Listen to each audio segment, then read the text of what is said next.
So we just got episode 4 of The Falcon and the Winter Soldier. We are 2/3 of the way through the show, so let's talk about it.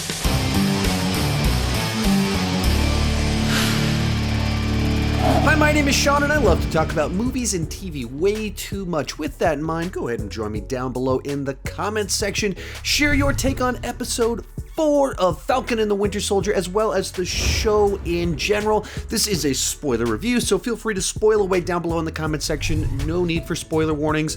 This is the spoiler warning right now. And as we go into this is a bit of a tricky episode for me, because on the one hand, probably the best episode of the season thus far that balanced the action, the character, the themes, the politics, all into one while staying pretty focused. And on the other hand, I think it also solidified that I have a bunch of fundamental problems with the main story of this season. And so I dug the episode itself, but it made me go, I'm not sure that I think that this show is coming together as a whole.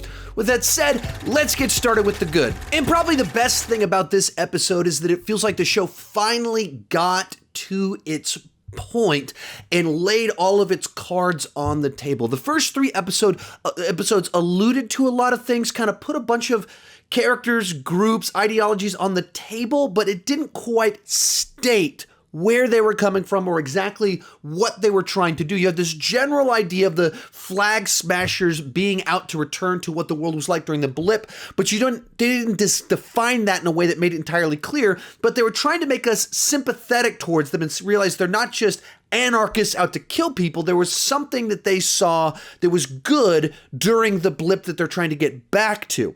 At the same time, it's been alluding to a bunch of Sam's frustrations as a person who's treated as a black man and a man who's treated as a superhero, and it keeps contrasting the 2 different ways that he's treated in light of those 2 different things about him, but it didn't kind of fully state where he kind of landed on some of that and tie all the pieces together. And then you have Zemo, who we of course know from back in Civil War and perceived of him from one perspective, and then even more so they're kind of like developing out what is exactly his worldview is and how much he opposes the dangers of supremacy and power and what comes with it.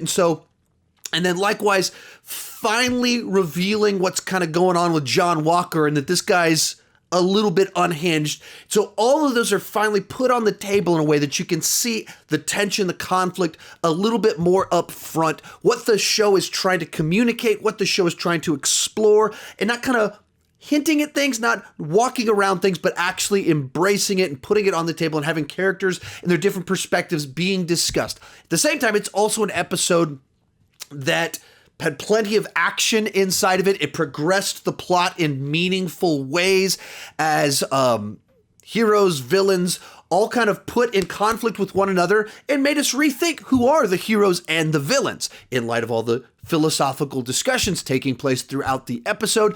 And so it kind of did all the things the show is trying to do in this one episode. It's exploring themes, it had action, and it wants to be a show that kind of has character depth, and you got all that different stuff here, as well as some nice appearances from Wakandans showing up, and so tying back to Bucky's past, as well as their issues with Zemo and what he did in Civil War and what that meant for their people.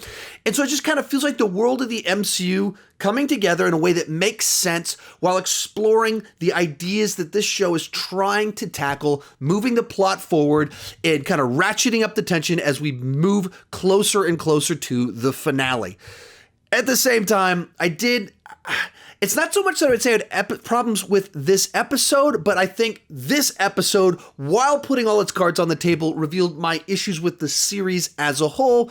So let's move on to the bad. The show seems primarily concerned with its themes and how the different characters' worldviews tie into that. In the story, the conflict, the tension comes second. And I just don't know that that's the right direction to go with a show like this. You want to have this great threat, this great villain that our characters have to overcome. And on that journey, I'm perfectly fine if you want to explore themes, ideas, have our lead characters change on this journey to overcome conflict. But as we're kind of moving towards the final act of this series, we don't even really know what the main conflict is. So fundamentally, at the core of this show is that it wants to show a more complicated world where the heroes and the villains aren't entirely clear.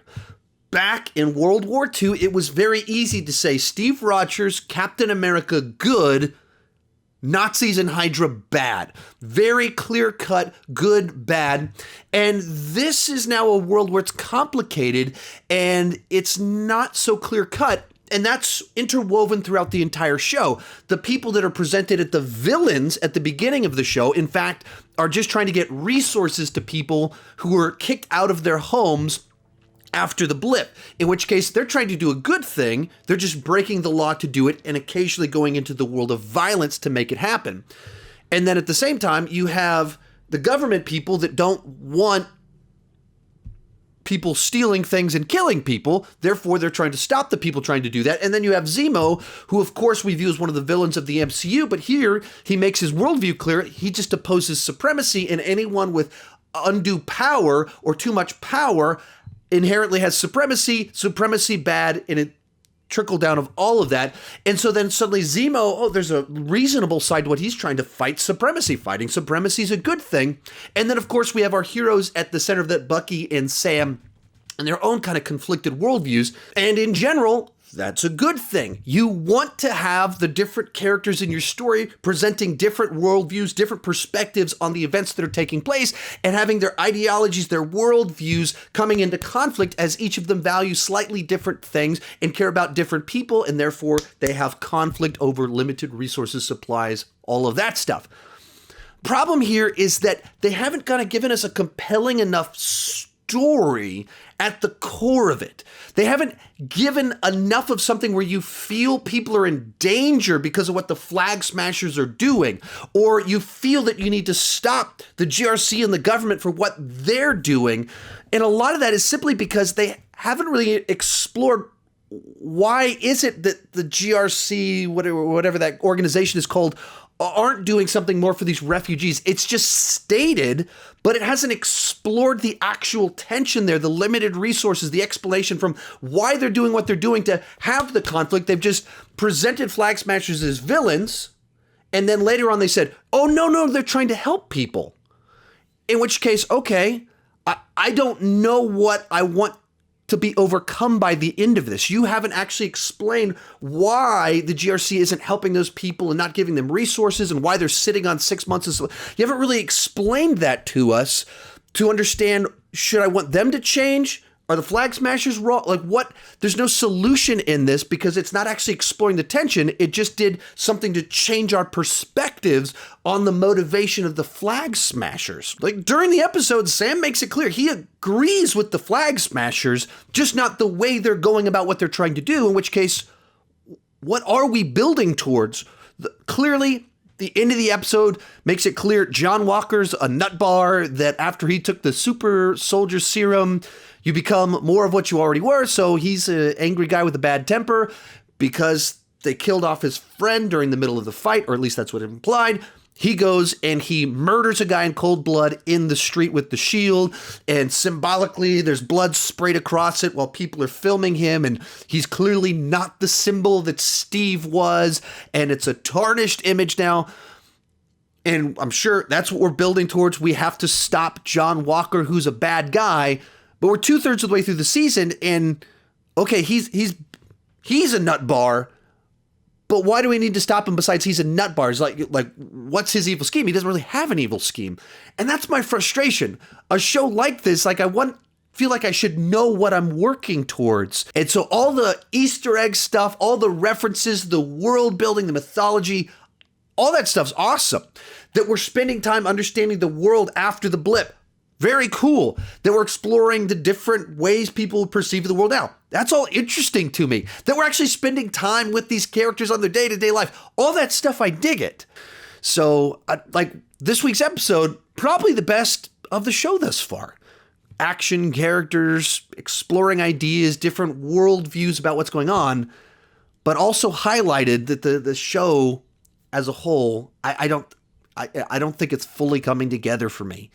and they needed to find some way to raise the stakes, raise the urgency, make it so I feel a danger that our characters have to overcome, not whatever it's currently doing.